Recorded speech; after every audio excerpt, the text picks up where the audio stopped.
అలాగే నాకు నిన్న గొడవలు జరుగుతుంటే నాకు అనిపించింది, నాకు ఇవే గుర్తొచ్చినాయి అధ్యక్ష. వాళ్ళు ఎప్పుడైతే పేపర్లు విసిరేసి అక్కడ దాకా వచ్చారో నాకు గుర్తొచ్చింది వివేకానంద రెడ్డి గారి హత్య గుర్తొచ్చింది. అంటే వాళ్ళ విధ్వంస విధానం చూశారు. అలాగే ప్రజావేదికని కూల్చిన విధానాన్ని గుర్తొచ్చింది అధ్యక్ష. 200 పైచిలకు ఆలయాలని విధ్వంసం గుర్తొచ్చింది అధ్యక్ష. డాక్టర్ సుధాకర్ గారు చనిపోయిన విధానం గుర్తొచ్చింది అధ్యక్ష. జంగారెడ్డి కల్తీ సారాలో చనిపోయిన చావులు గుర్తొచ్చినాయి అధ్యక్ష. సుప్రీంకోర్టు జడ్జిలతో లెటర్ రాసిన విధానం గుర్తొచ్చింది అధ్యక్ష.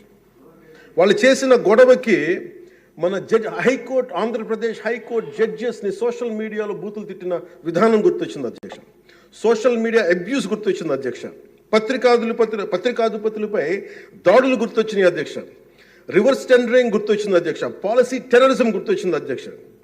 స్వయాన మీ మీద జరిగిన టార్చరు, దాడులు, ఇబ్బంది పెట్టిన విధానం గుర్తొచ్చింది అధ్యక్ష. మడ అడవుల విధ్వంసం గుర్తొచ్చింది అధ్యక్ష.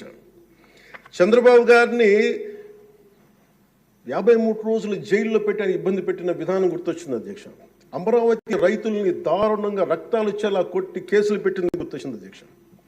తిరుపతి కల్తీ లడ్డులు గుర్తొచ్చినాయి అధ్యక్ష. అబ్యూస్ ఆన్ విమెన్ గుర్తొచ్చింది అధ్యక్ష. మన కళ్ళ ముందు వీళ్ళు విధ్వంసం తెలియజేస్తూ ఉన్నారు.